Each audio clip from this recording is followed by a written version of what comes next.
parle.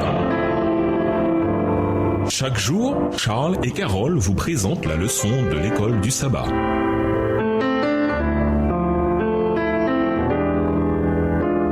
Bienvenue dans votre émission Dieu nous parle. Nous voilà la leçon de vendredi. Pour aller plus loin, nous vous invitons à lire dans les livres suivants Le meilleur chemin, le chapitre Connaître Dieu, les pages 75 à 80, Le ministère évangélique, les chapitres Études bibliques dans les familles, pages 186 et 187, et Méthode d'enseignement biblique, les pages 433 à 435. Ces livres ont été écrits par Ellen G. White. Dieu agit dans les cœurs tout autour de nous. Si nous avons suffisamment de discernement spirituel pour voir où Dieu est déjà à l'œuvre, nous observerons régulièrement des occasions de partager sa parole avec d'autres personnes. Tandis que Dieu prépare la terre du cœur, nous avons l'occasion de semer la semence de l'évangile. Le Saint-Esprit préparera le cœur de Nicodème, de la femme au puits, de la femme avec une perte de sang, du malfaiteur sur la croix, du centurion romain et de bien d'autres, à recevoir sa parole avant même leur rencontre avec Jésus. À travers les circonstances de leur vie et les encouragements du Saint-Esprit, ils étaient préparés à recevoir le message de Christ. Nous avons peut-être une hésitation naturelle à demander aux gens si nous pouvons prier avec eux, à partager une promesse de la Bible ou à leur donner un imprimé. La plupart du temps, quand nous nous sentons poussés à partager notre foi avec quelqu'un, c'est parce que le Saint-Esprit qui nous a prédisposés a déjà prédisposé cette personne à recevoir notre témoignage. À méditer. Si quelqu'un vient vous voir avec un terrible sentiment de culpabilité et le besoin d'être pardonné de Dieu, quel conseil donneriez-vous et quel texte biblique partageriez-vous? Quelle est votre expérience en matière de culpabilité et de puissance du pardon de Dieu dans votre vie personnelle? Parfois, Dieu met des personnes sur votre chemin car il désire qu'elles connaissent sa vérité. Comment être sensible à la direction de Dieu? Attardez-vous davantage sur la puissance de Dieu et la parole de Dieu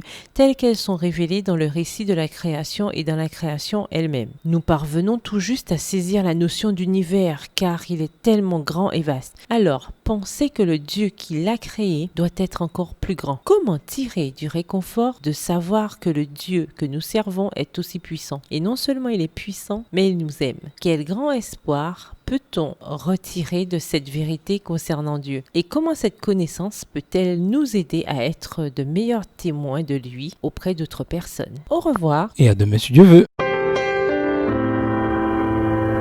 Dieu nous parle.